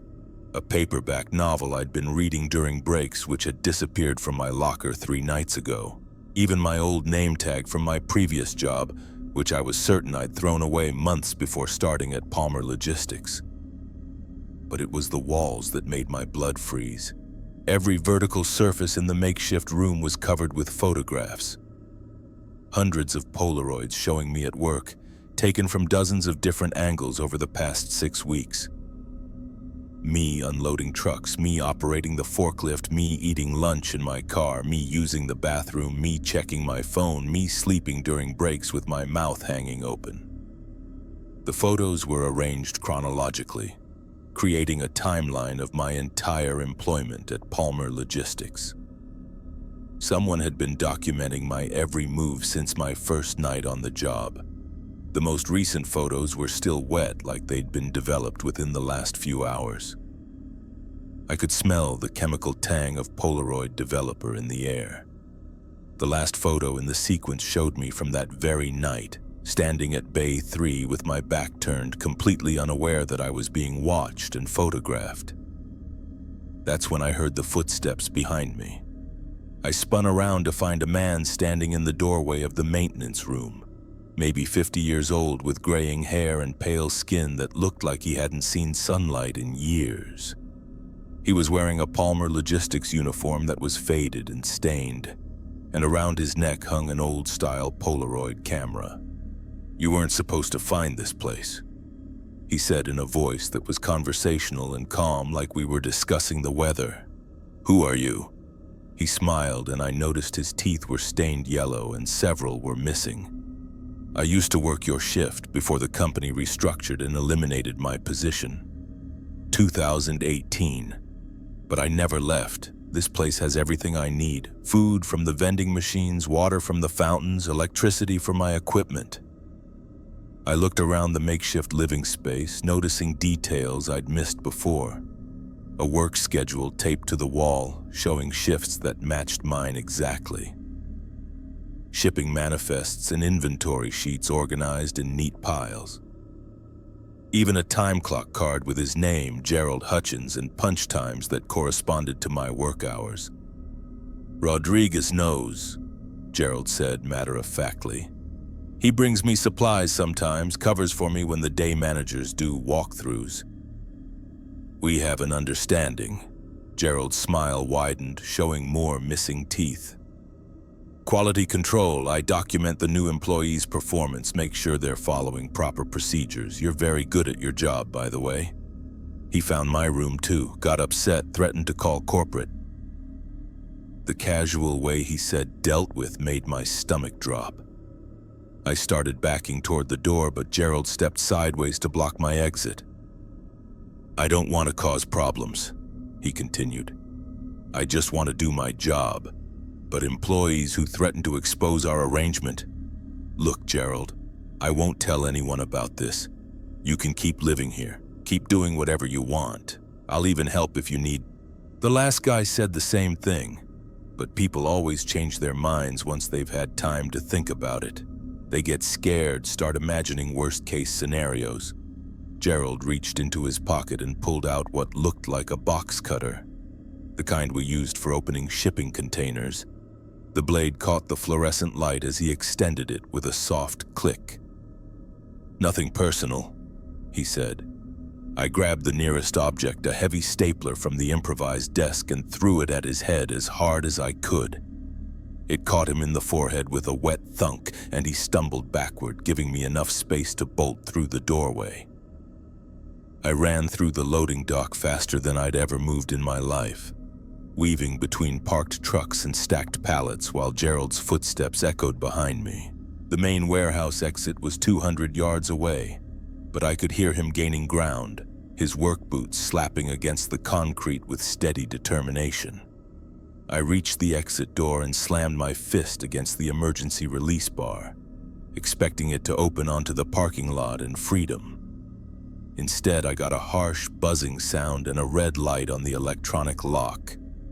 The door required a security badge to open, even from the inside. My badge was in my locker, in the employee break room on the opposite side of the warehouse from where I was standing. Gerald's footsteps were getting closer, and I could hear him calling my name in that same conversational tone. "There's nowhere to go," he said. "The facility locks down automatically at midnight for security reasons." I was trapped in a locked building with a man who'd been living in the shadows for 5 years, photographing employees and dealing with anyone who threatened to expose him. The shipping office had a landline phone, but when I reached it and picked up the receiver, there was no dial tone. Gerald had cut the phone lines. My cell phone had no signal inside the metal warehouse, something I'd learned during my first week when I'd tried to stream music during breaks. I was completely isolated, alone with Gerald and his box cutter in a facility that wouldn't unlock until the morning shift arrived at 7 a.m. That's when I remembered the forklift. The loading dock doors were solid steel, but they weren't designed to withstand the force of a 3-ton industrial vehicle moving at full speed. I ran back to Bay 7, where I'd left the forklift after my last delivery, Gerald's footsteps still echoing somewhere behind me in the darkness. The forklift started with a rumble that echoed through the warehouse like thunder. I drove it straight at the nearest loading door, praying the impact would be enough to break the electronic locks or damage the door frame enough to create an opening. The crash was spectacular. The steel door buckled and twisted, the electronic locks sparked and failed, and suddenly I was looking at the parking lot through a forklift-shaped hole in Palmer Logistics' loading dock. I abandoned the forklift and squeezed through the opening, cutting my hands on the twisted metal but not caring about the pain. Once I was outside, I ran to my car and drove straight to the nearest police station. The officers who responded to my report found Gerald's living space exactly as I'd described it, complete with the photographs and the timeline of my employment. But Gerald himself was gone, vanished like he'd never been there. The only trace of him was a final Polaroid left on the improvised desk, a photo of me climbing through the damaged loading dock door taken from inside the warehouse. Someone had been watching me escape. Palmer Logistics fired me for destruction of company property despite the circumstances. They also launched an internal investigation into how Gerald had been living on the premises for 5 years without detection. But the results were never made public. Rodriguez claimed he'd never seen Gerald before and had no knowledge of anyone living in the facility. The security footage from the past 6 weeks had mysteriously been corrupted, showing only static for large portions of my shifts. I found work at a different warehouse across town, day shift this time, with plenty of coworkers and supervisors around at all times. But I still check over my shoulder constantly, still listen for footsteps that don't belong, still examine my workspace for signs that someone has been rearranging things while I'm not looking. Last month, I got a package in the mail with no return address. Inside was a single Polaroid photograph showing me at my new job, taken from the warehouse mezzanine while I was operating a pallet jack. I reported it to the police, but they said there wasn't enough evidence to investigate. Could be a prank, the officer told me, but I know it's Gerald. He's found me again, started a new documentation project at my new workplace. The fact that he was able to get inside the building, position himself on the mezzanine and take photographs without being detected, tells me he's already established himself there, probably found a new place to hide and watch. I've been looking for a different job, something in retail or food service where there's always people around, where someone couldn't live in the shadows for years without being discovered. But I know that won't stop him. Gerald has made me his project, his subject for quality control documentation. Wherever I go, whatever job I take, I know he'll find a way to follow. He'll create a new nest, set up a new darkroom, start taking pictures of my daily routine, because that's his job now, the only job he has left, and he's very dedicated to his work. I just hope the next person who finds his hideout is smarter than I was. I hope they don't give him a chance to explain himself. Don't try to negotiate or reason with him. I hope they run without looking back, because Gerald doesn't just document employees, he collects them. Story 6. I found the real night shift log. Mrs. Eleanor Fitzpatrick checked into room 237 on October 15, 1987, according to the water-damaged logbook I found hidden behind the front desk. She was listed as a widow from Boston, traveling alone, planning to stay for 3 nights while visiting family. But according to our current guest registry, Mrs. Eleanor Fitzpatrick checked into room 237 last Tuesday, October 15, 2024, exactly 37 years later to the day. The handwriting in both logbooks was identical. I'd been working the front desk at the Grandview Hotel for 8 months, handling the midnight to 8 a.m. shift that most employees avoided. It was quiet work, perfect for someone like me who'd rather deal with guest complaints over the phone than face-to-face confrontations. The hotel was old but well-maintained, a historic property downtown that catered to business travelers and tourists who appreciated vintage charm over modern amenities. Built in 1923, the Grandview had the kind of elegant lobby you'd see in old movies. Marble floors, crystal chandeliers, dark wood paneling that gleamed under warm lighting. During the day it buzzed with activity, but nights were peaceful.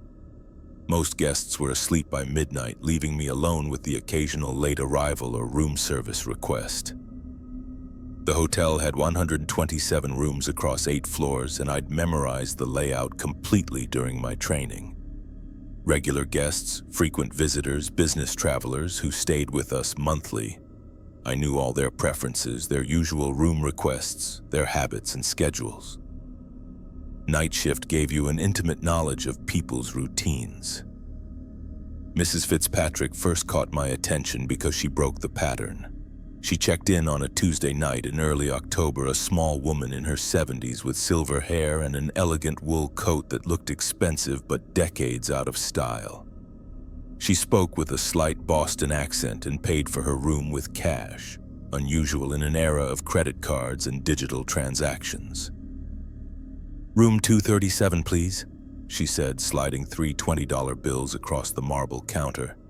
I checked our reservation system and saw that 237 was indeed available, though we had no record of previous stays for Eleanor Fitzpatrick.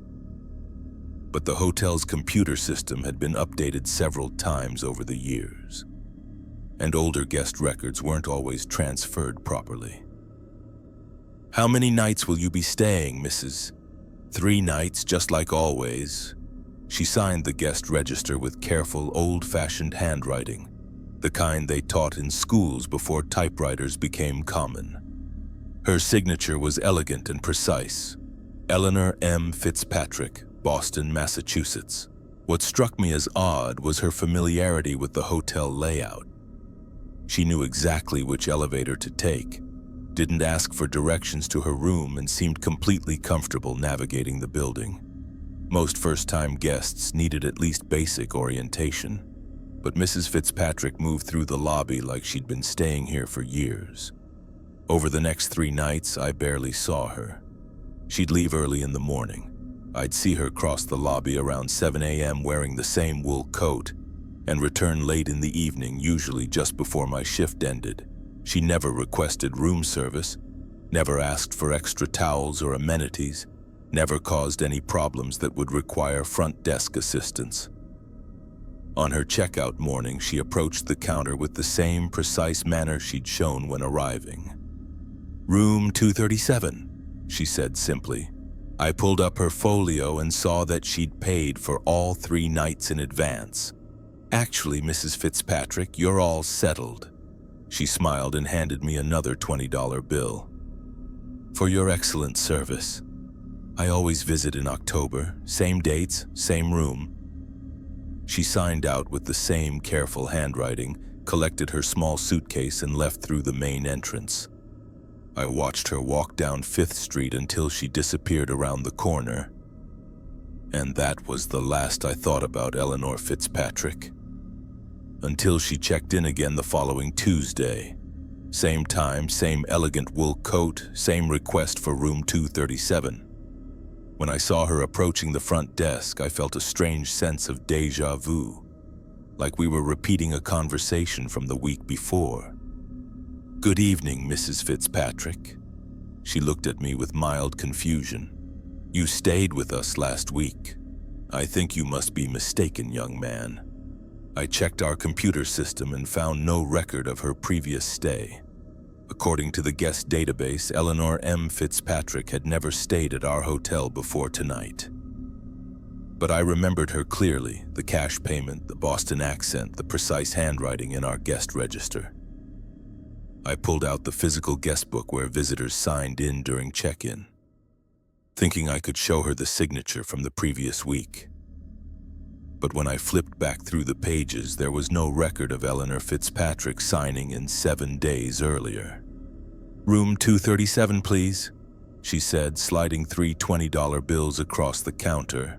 The conversation proceeded exactly as it had the week before.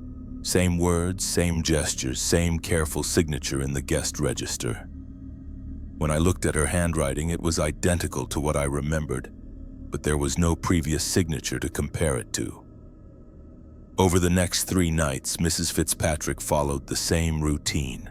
Early morning departures, late evening returns, no requests for service. But she was back the following Tuesday, and the Tuesday after that. By the 4th week, I'd started documenting her visits carefully. I took photos of her signature in the guest register, made copies of her room folio, even recorded video of her checking in using my phone.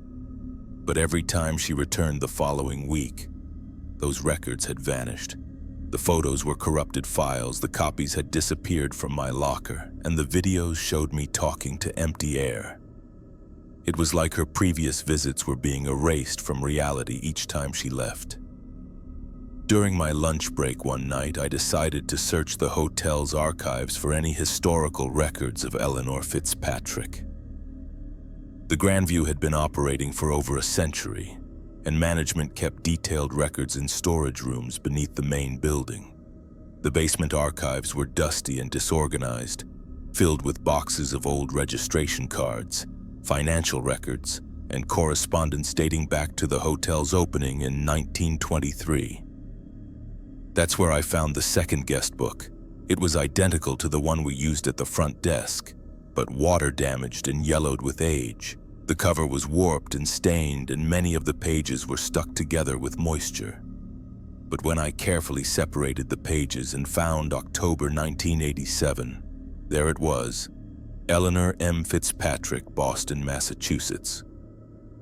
Room 237, 3 nights. The signature was identical to what I'd been seeing every Tuesday night.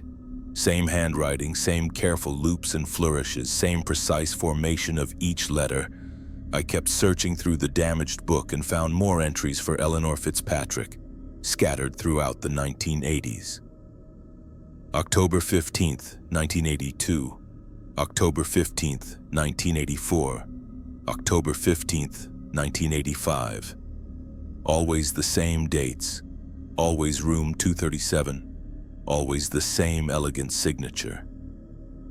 But as I continued reading, I realized the entries went back much further than the 1980s.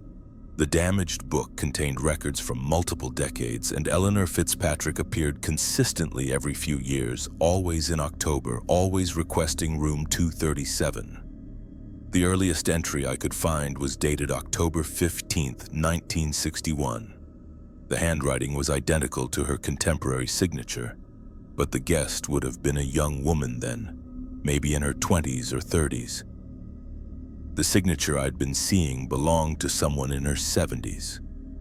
Either Eleanor Fitzpatrick had been visiting the Grandview for over 60 years, or something else was happening that I couldn't explain.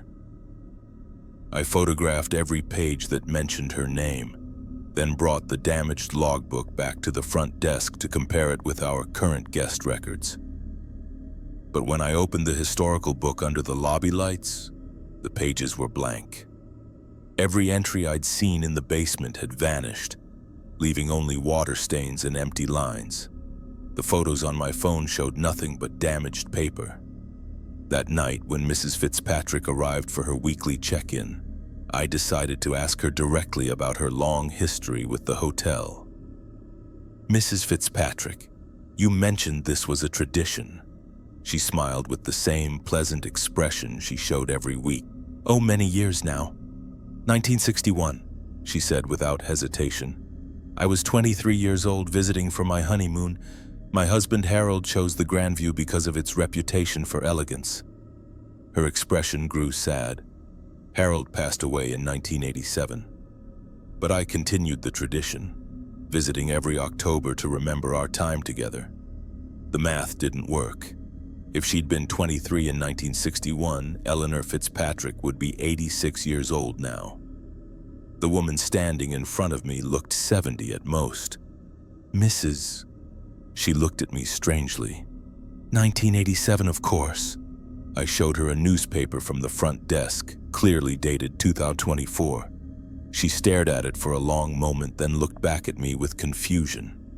"There must be some mistake," she said softly. "It can't be. Harold just died. I'm here to visit his grave, to remember our anniversary." "Mrs." She was quiet for a moment, and when she spoke again, her voice was distant and uncertain. "I was driving here from Boston. It was raining very hard, and the roads were slippery. There was another car." She trailed off, staring at something I couldn't see. "I need to get to room 237, she said suddenly, her voice returning to its normal tone. I gave her the key and watched her walk to the elevator, moving with that familiar confidence despite her apparent confusion about the date. As the elevator doors closed, I realized I might never see the real Eleanor Fitzpatrick again, the living woman who'd first visited in 1961. What I'd been checking in every Tuesday night was something else. A memory or impression of someone who died decades ago but kept returning to honor a promise she'd made to visit her husband's grave every October. I quit the Grandview Hotel the next morning, but before I left, I did one more search of the basement archives, this time looking for death certificates or accident reports from 1987. Eleanor M. Fitzpatrick had died in a car accident on October 18, 1987, while driving from Boston to visit her late husband's grave. She'd been staying at the Grandview Hotel and was scheduled to check out that morning. Her car skidded on rain-slicked pavement and collided with an oncoming truck. She was 73 years old. The accident happened on the same road I took to work every night, about 5 miles from the hotel.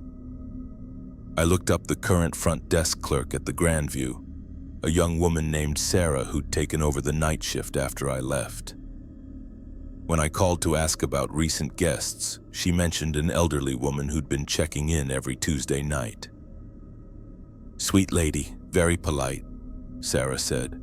"Always pays in cash, always requests room 237. Says she's visiting family. Her name is Eleanor something. Fitzgerald?" Sarah laughed. "Funny you should ask. She seemed confused about that last week. Thought it was 1987. Poor thing.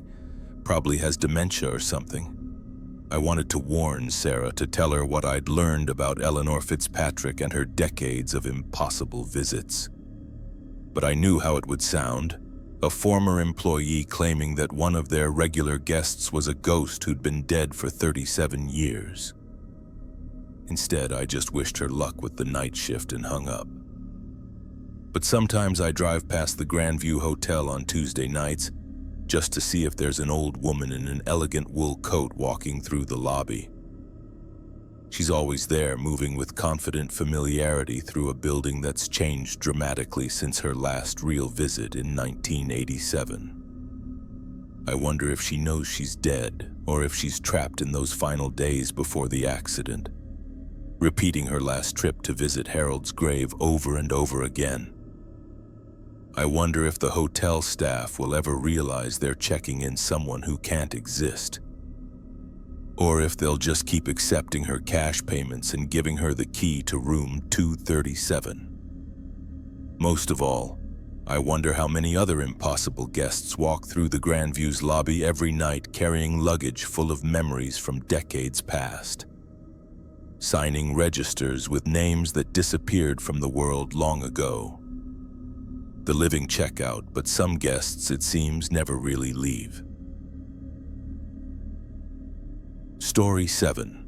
Something lives in the parking garage. Level B3 was where I found the car facing the concrete wall. All 4 doors hanging open, interior lights casting eerie shadows in the fluorescent gloom. The engine was still running, keys in the ignition, but there was no driver anywhere in sight. What made my blood freeze was the note tucked under the windshield wiper. I couldn't find my way out. The stairs keep changing. I was reading it alone on B3 at 3 a.m. with 4 hours left in my shift.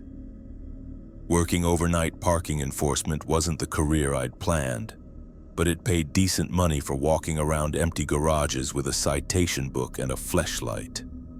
The Meridian Plaza parking structure served the downtown business district, 6 levels above ground, 3 below, with space for over 1,000 cars during peak hours.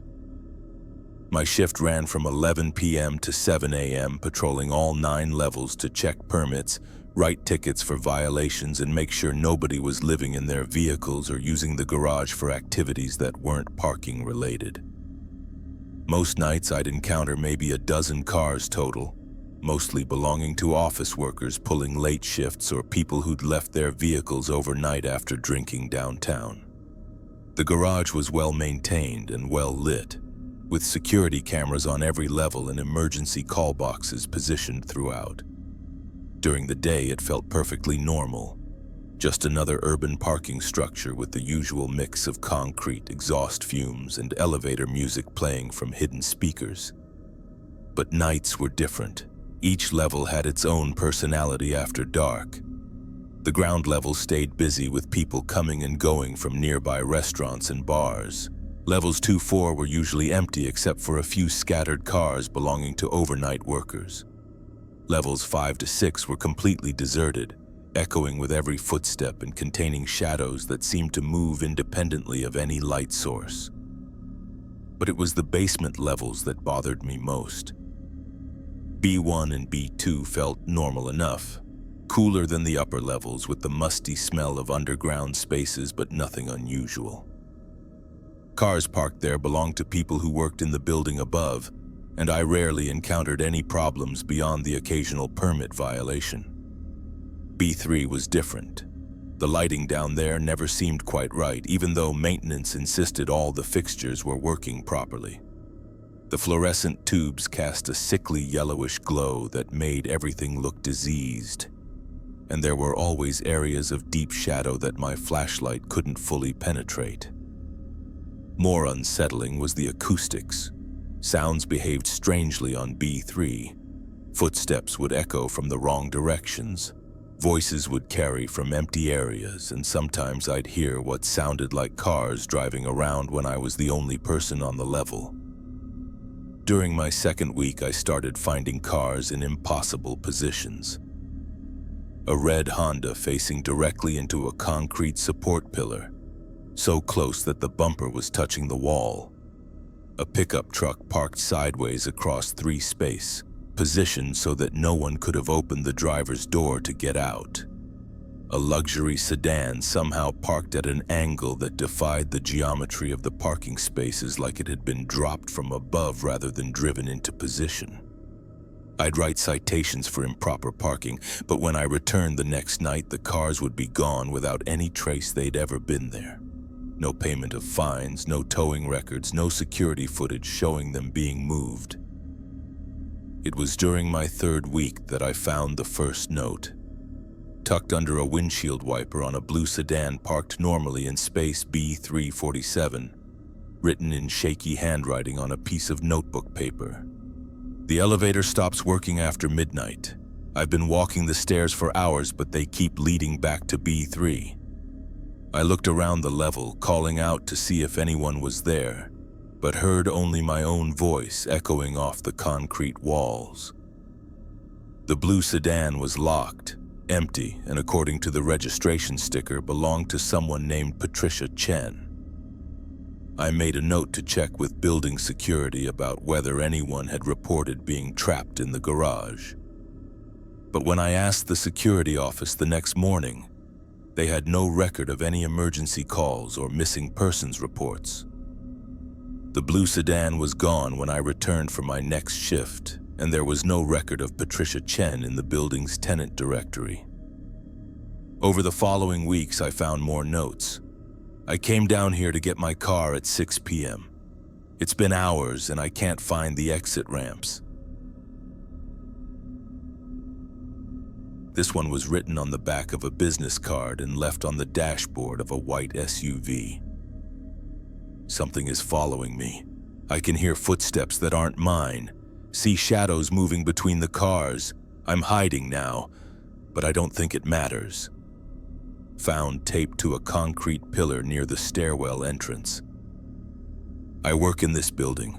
I've parked on B3 hundreds of times, but tonight the layout is different. Spaces that should lead to the elevator are dead ends. Ramps that should go up just curve back on themselves. Written on a napkin and stuffed into a ventilation grate. Each note was in different handwriting, supposedly from different people, but they all described the same impossible situation.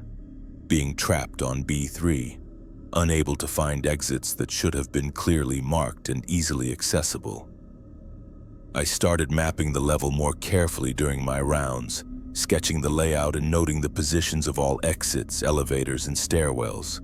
B3 was a standard parking garage level, rectangular with support pillars arranged in a grid pattern, 2 elevator banks, 3 stairwells, and 2 vehicle ramps leading to B2. But sometimes when I was walking my patrol route, the layout felt wrong. Corridors that should have led to the north stairwell would dead end at concrete walls. The elevator bank that was supposed to be in the northeast corner would be empty space. Ramps that should have curved up to B2 would instead spiral down into darkness that my flashlight couldn't penetrate. When I'd blink and look again, everything would be back to normal. Exits where they belonged, elevators functioning properly, ramps leading in the right directions. Like the garage was shifting around me, rearranging itself when I wasn't paying attention. The notes kept appearing, always in different locations, always describing variations of the same nightmare. People trapped in a parking garage that wouldn't let them leave. I started carrying a digital camera to document the strange car positions and the notes I was finding. But every photo came out distorted. Images that were overexposed or underexposed, showing impossible angles or empty spaces where cars should have been. The breakthrough came during my 6th week when I decided to stay on B3 for an entire shift to observe what was happening. I positioned myself near the central elevator bank at 11 p.m. and settled in to watch the level throughout the night.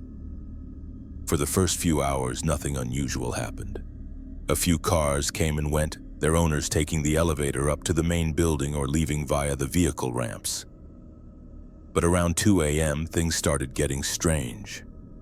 A silver sedan pulled down the ramp from B2 and began driving around the level, its headlights sweeping across the concrete walls. I watched it make a complete circuit of the parking area, then another, then another.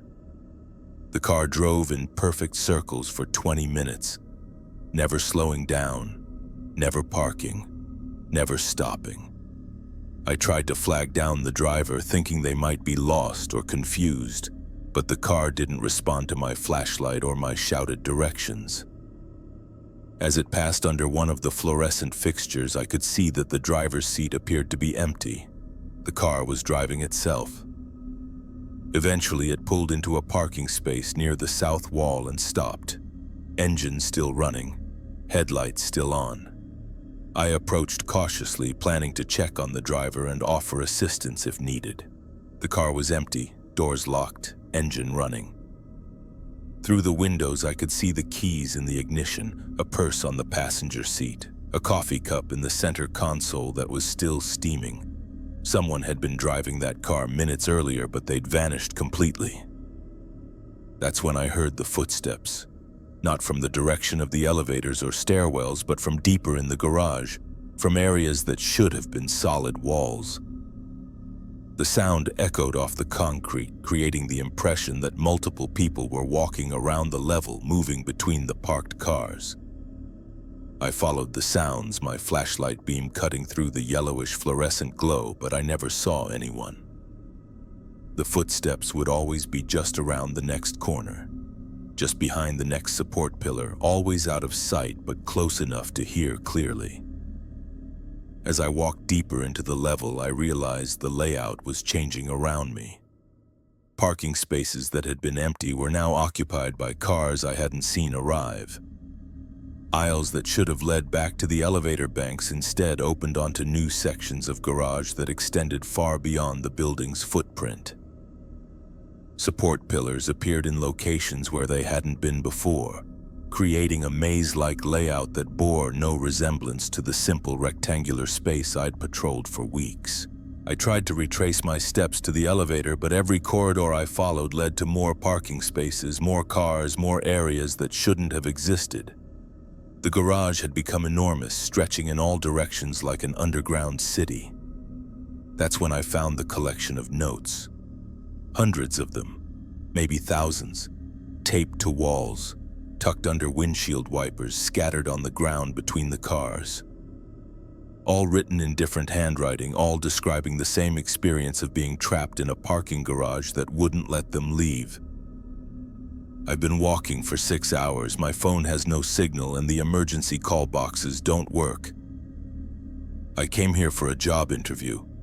That was 3 days ago. I can't find food, can't find water, can't find a way out. I think other people are here, but I can never find them. I hear voices calling for help, footsteps in the distance, car doors slamming, but when I follow the sounds, there's nobody there.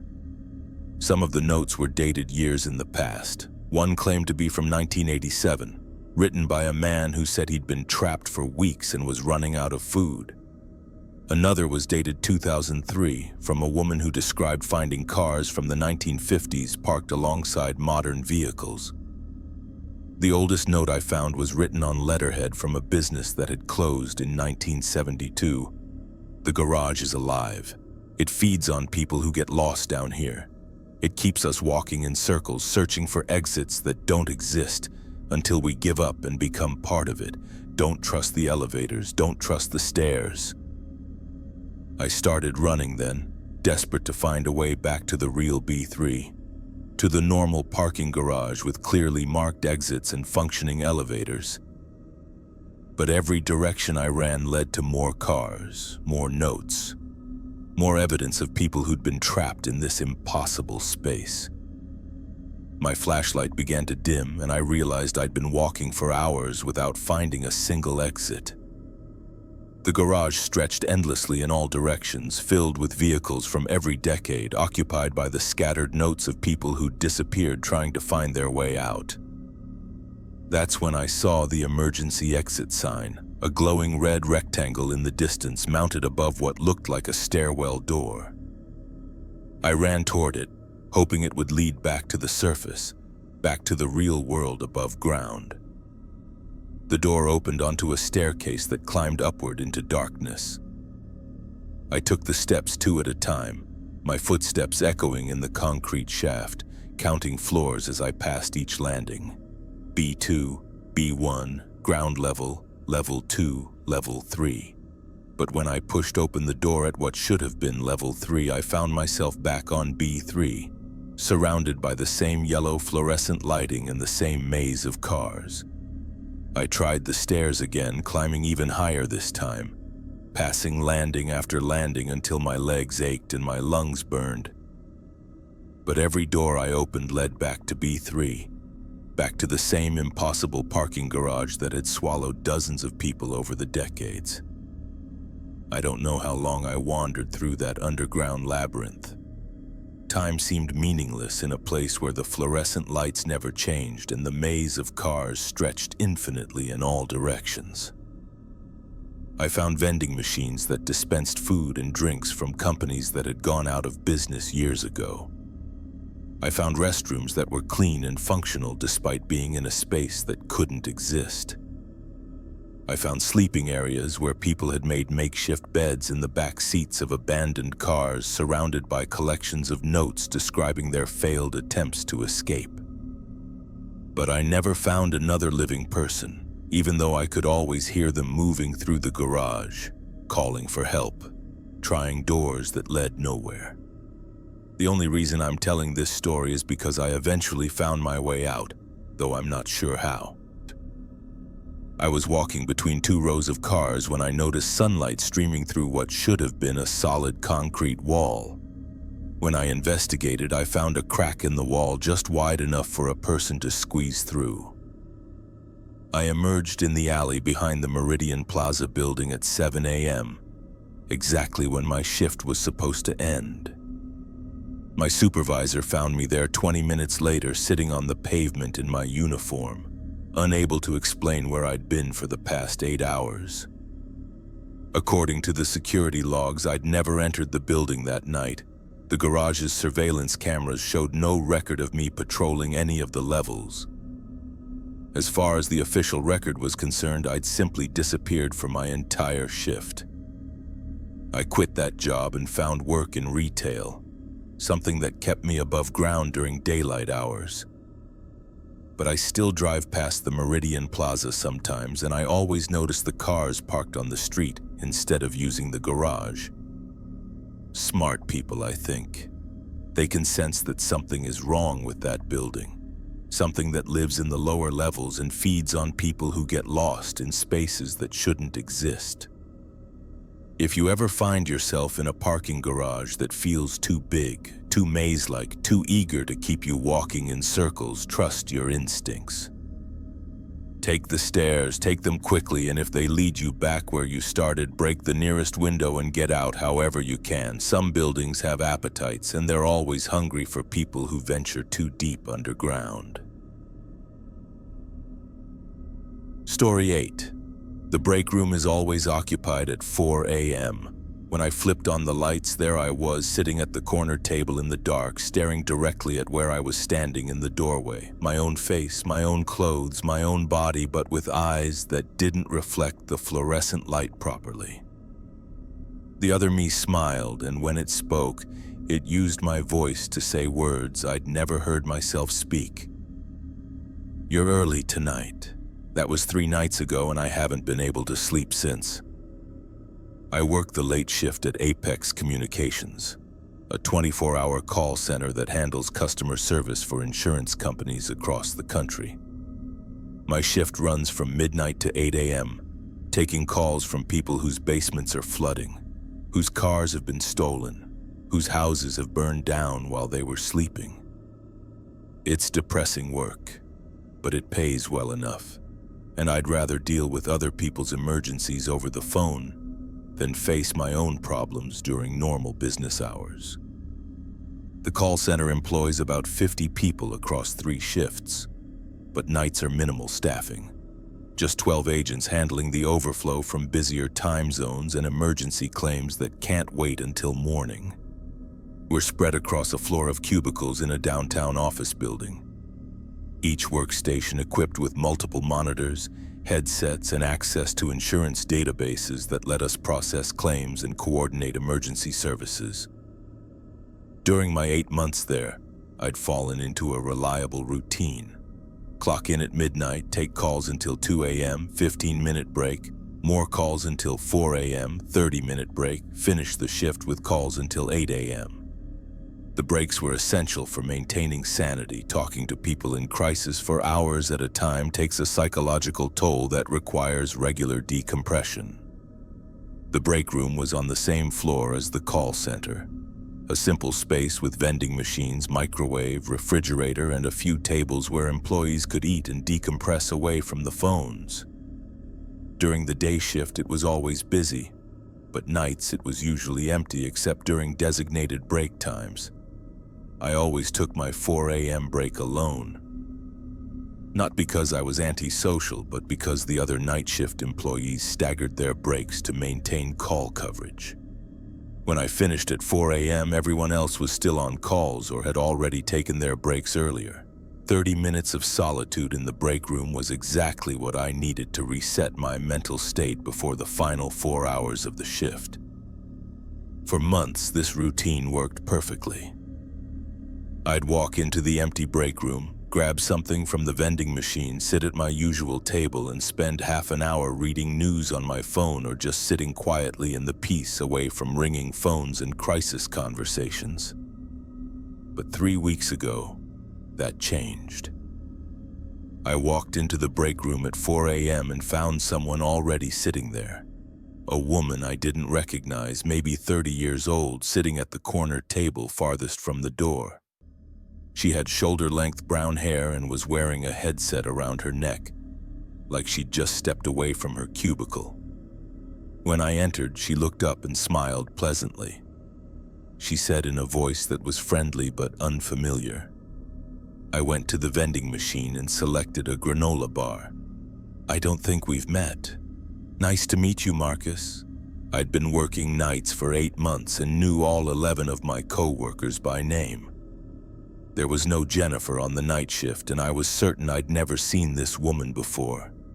But call centers had high turnover, and it was possible she was a new hire I hadn't been introduced to yet. I asked, sitting down at a table near the vending machines. Oh, I've been here for a while now. We made small talk for the rest of the break. The usual complaints about difficult customers, weekend plans, the weather. Jennifer was pleasant and professional, exactly the kind of co-worker you'd expect to encounter in a corporate break room. Nothing unusual about her except that I couldn't place her on our small night shift team. The next night, Jennifer was there again when I arrived for my 4 a.m. break. Same table, same friendly greeting, same casual conversation about work and life. But this time I paid more attention to details. Her headset was an older model that our company had stopped using months ago. Her shirt had a logo for Apex Communications, but it was a previous version of the company branding that had been phased out before I started working there. I asked, About 3 years now. Which supervisor hired you? Jennifer looked confused. Our night shift supervisors. Rachel handles the insurance calls, Mike covers the emergency services. She seemed genuinely puzzled, like I was asking about something completely unfamiliar. But every night shift employee knew which supervisor they reported to. It determined your call queue assignments, your schedule, your performance reviews.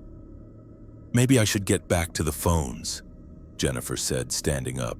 She walked toward the door, but instead of turning right toward the call center floor, she turned left toward the emergency exit stairwell. I waited a few seconds, then followed her into the hallway. It was empty. The stairwell door was closed and showed no signs of recent use.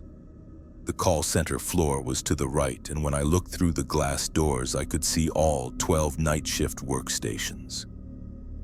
Everyone was at their desks, headsets on, taking calls. There was no Jennifer anywhere. I went to my supervisor, Rachel, and asked about new hires or transfers to the night shift. New hires? We haven't added anyone to nights in 4 months. Budget's too tight. I thought I met someone new in the break room. Rachel pulled up the employee roster on her computer. No Jennifer on nights, no Jennifer in the whole call center, actually. You feeling okay, Marcus? But I'd had clear, detailed conversations with Jennifer 2 nights in a row.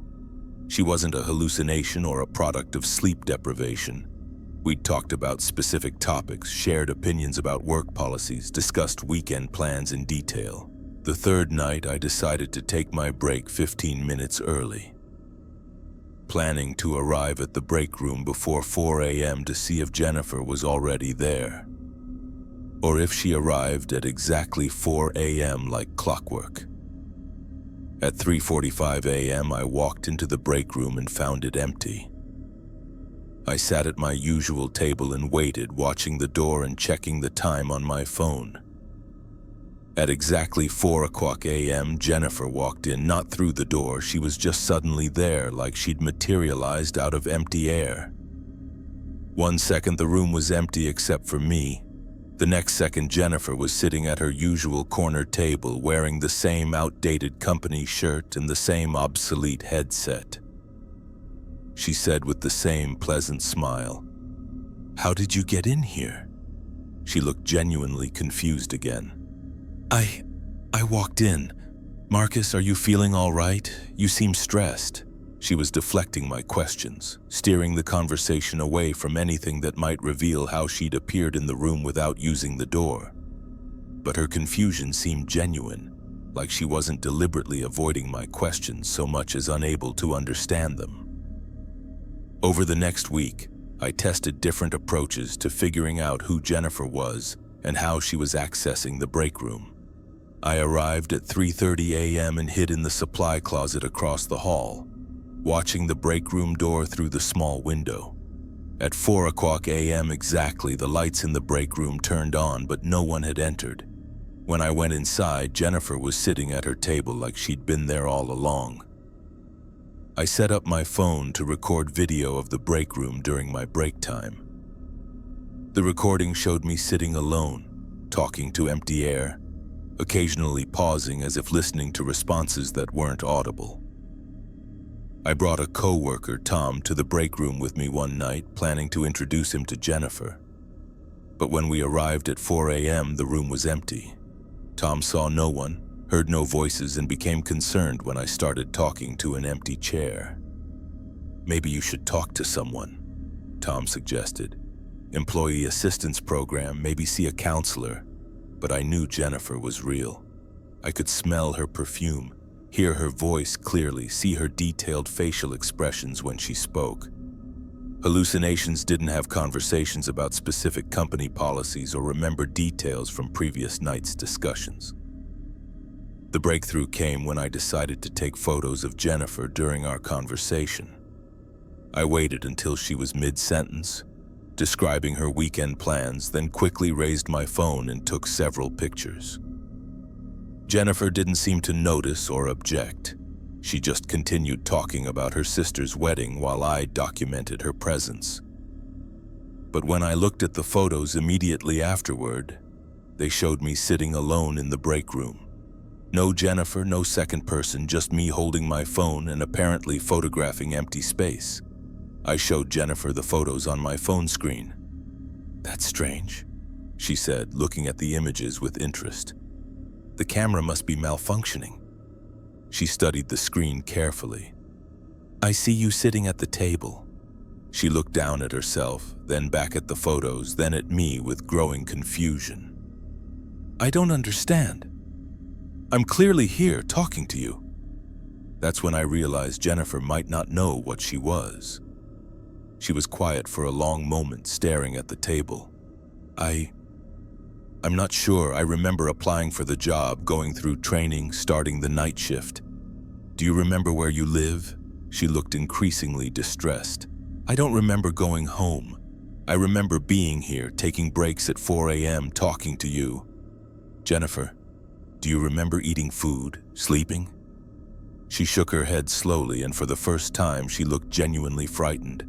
"What's happening to me, Marcus?" I wanted to help her, to figure out what was happening and why she appeared in the break room every night at 4 a.m.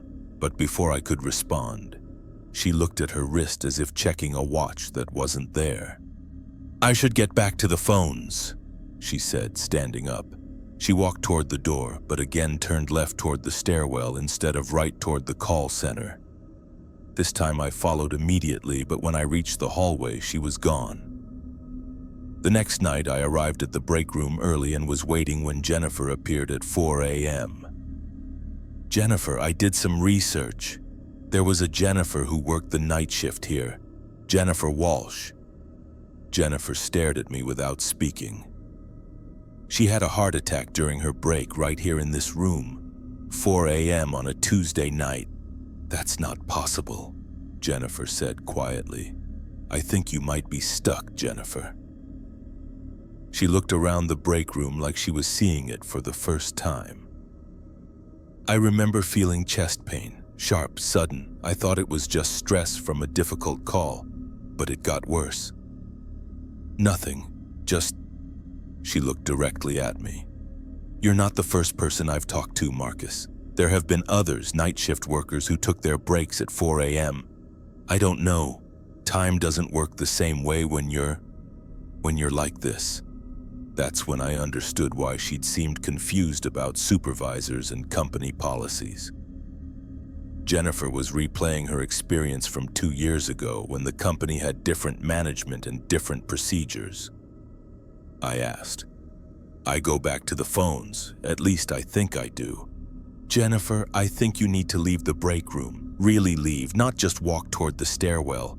She looked terrified. What if I can't? Then at least you'll know. Jennifer stood up slowly like she was fighting against invisible restraints. Will you come with me? I took her hand. It felt cold and insubstantial, like touching water, and we walked together toward the break room door. In the hallway, instead of turning left toward the stairwell, we turned right toward the call center, but the hallway stretched impossibly long, with doors and corridors that led to areas I'd never seen before. The building had become a maze, and I realized Jennifer wasn't the only thing trapped here. I think I understand now, she said as we walked through halls that shouldn't exist. The building keeps us. People who die here, especially at night when there's less energy from the living. Oh yes, the security guard who had a stroke in the basement, the cleaning woman who fell down the stairs, the programmer who jumped from the roof. We reached a door marked exit that I'd never seen before despite working in this building for months. This is as far as I can go, Jennifer said. Thank you for helping me understand. She pushed open the exit door and brilliant white light flooded the hallway. When it faded, Jennifer was gone and I was standing alone in the normal break room, exactly as it should be at 4 a.m. on a Tuesday night. I finished my shift that morning and requested a transfer to day shift. My supervisor approved it without questions. Night shift work does have high turnover, and they're used to people needing to change schedules for their mental health. But sometimes when I'm working late on projects that keep me in the office past midnight, I pass by the break room at 4 a.m. The lights are always off now, and through the window I can see it's empty. I like to think Jennifer found her way out, found whatever peace was waiting for her beyond that exit door. But I also know there are others still trapped in this building, still replaying their final moments, still trying to complete tasks they'll never finish. And I know that somewhere in the city, in other office buildings and call centers and places where people work alone through the dark hours, there are break rooms that are always occupied at specific times by employees who don't remember going home. If you work night shift and you meet someone new during your break, someone who seems confused about company policies or can't remember details about their life outside work, be kind to them. They might need your help finding the exit.